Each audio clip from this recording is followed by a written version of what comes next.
Et nous sommes en ligne à présent avec le grand rabbin Bruno Fison. Bonjour. Bonjour. Merci d'être avec nous cet après-midi. Alors évidemment, on en parle depuis le début de la semaine, les commémorations de Tisha B'Av, la destruction du premier et du second temple de Jérusalem, période de deuil dans le judaïsme. Quels enseignements, selon vous, doit-on tirer de cette période? Eh bien, effectivement, vous l'avez dit, le 9 Av est le jour de la destruction du premier temple en moins 586 par les Babyloniens et du deuxième temple en plus 70 par les Romains.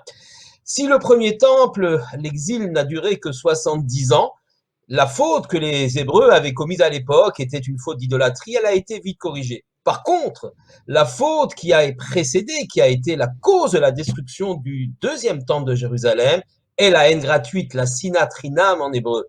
Et malheureusement, nous n'avons peut-être pas encore réussi à corriger cette faute puisque le temple n'est toujours pas reconstruit. Alors les lamentations, notamment celle de Jérémie qu'on va lire samedi soir, c'est des lamentations effectivement sur le fait historique, mais aussi sur le fait que nous ne sommes pas encore en mesure de le reconstruire et qu'il y a un travail à faire au sein du peuple juif pour, j'allais dire, faire en sorte que la hardoute, l'unité, la fraternité, eh bien, soit une valeur essentielle et cela nous permettra de reconstruire ce temple de Jérusalem. Vous trouvez qu'il y a encore beaucoup de haine gratuite, comme vous dites, Sinatrinam, aujourd'hui au sein du peuple juif?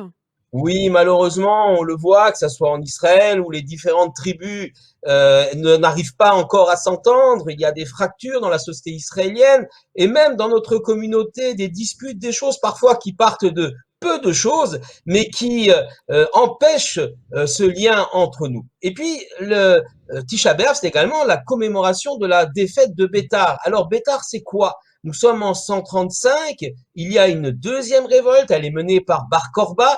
Bar Korba résiste aux Romains, il y a l'empereur Adrien qui impose des lois extrêmement dures, qui essaie de déraciner le judaïsme, et Bar Korba se révolte avec l'appui de Rabbi Akiva, et c'est une défaite.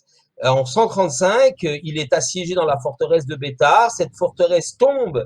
Il y a 580 000 morts massacrés par les légions romaines de Julius Sévère.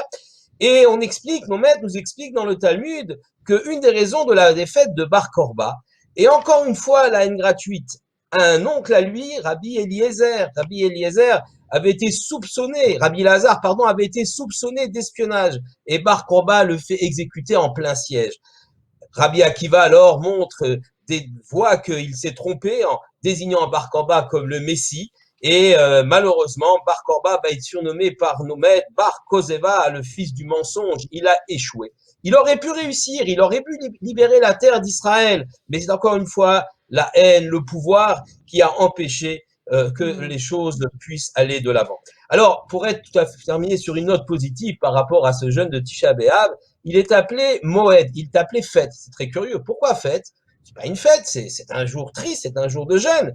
Eh bien, nos maîtres expliquent que précisément ce jour de Tisha B'Av va naître le Mashiach, va naître le Messie qui apportera la fraternité, la liberté et la paix dans le monde. Mais pour le faire venir à nous juifs, de faire en sorte de travailler, de faire en sorte de pleurer, bien sûr, le temple détruit, mais de nous souder, de faire un seul peuple, qui est Ishechad Belev Echad, comme un seul homme avec un seul cœur.